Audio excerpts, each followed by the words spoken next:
Hi guys, ಇವತ್ತು ಮಾವಿನ ಹಣ್ಣು ಶೇಖರಣೆ ಮಾಡೋಣ ಬನ್ನಿ. ಇಲ್ಲಿ ಒಂದು 5 ಮಾವಿನ ಹಣ್ಣು ಹೆಚ್ಚಿಟ್ಕೊಂಡಿದ್ದೀನಿ. ಅದು ಸಿಪ್ಪೆ ಬಿಟ್ಟು ಹಣ್ಣನ್ನು ಮಾತ್ರ ಸಪ್ರೇಟಾಗಿ ತಗೊಬೇಕು.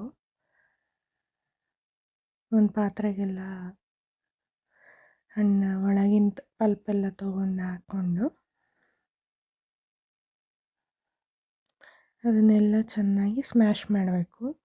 ಸ್ಮ್ಯಾಶರಲ್ಲಾರು ಮಾಡಿ, ನಾನಿಲ್ಲಿ ಕೈಯಲ್ಲಿ ಮಾಡಿದ್ದೀನಿ.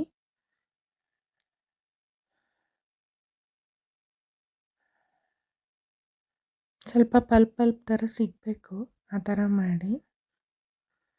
ಅದಕ್ಕೀಗ ಸಕ್ಕರೆನೂ ಹಾಕೊಬೋದು, ಬೆಲ್ಲ ಹಾಕಿದ್ದೀನಿ ನಾನಿಲ್ಲಿ. ಅದು ಮಿಕ್ಸ್ ಮಾಡಿಬಿಟ್ಟು ಸ್ವಲ್ಪ ನೀರು ತಿಕ್ಕಬೇಕು ಅನ್ನೋರು ತಿಕ್ಕಲ್ಲೇ ಇಟ್ಕೊಳ್ಳಿ. ನಾನು ಸ್ವಲ್ಪ ನೀರು ಮಿಕ್ಸ್ ಮಾಡಿದ್ದೀನಿ, ಸ್ವಲ್ಪ, ಜಾಸ್ತಿ ಅಲ್ಲ.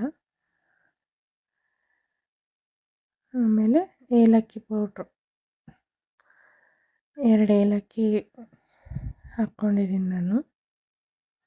ಇದನ್ನು ದೋಸೆ, ಚಪಾತಿ, ಹೋಳಿಗೆ, ಬಿಳಿ ಹೋಳಿಗೆ, ಇಡ್ಲಿ ಎಲ್ಲದರಲ್ಲೂ ತಿಂತಾರೆ.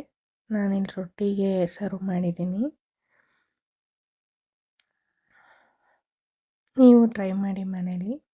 ಚೆನ್ನಾಗಿದ್ರೆ ಕಮೆಂಟ್ ಮಾಡಿ, ಸಬ್ಸ್ಕ್ರೈಬ್ ಮಾಡಿ, ಶೇರ್ ಮಾಡಿ.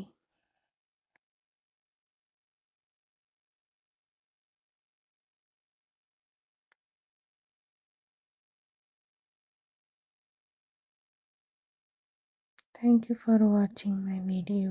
Support me.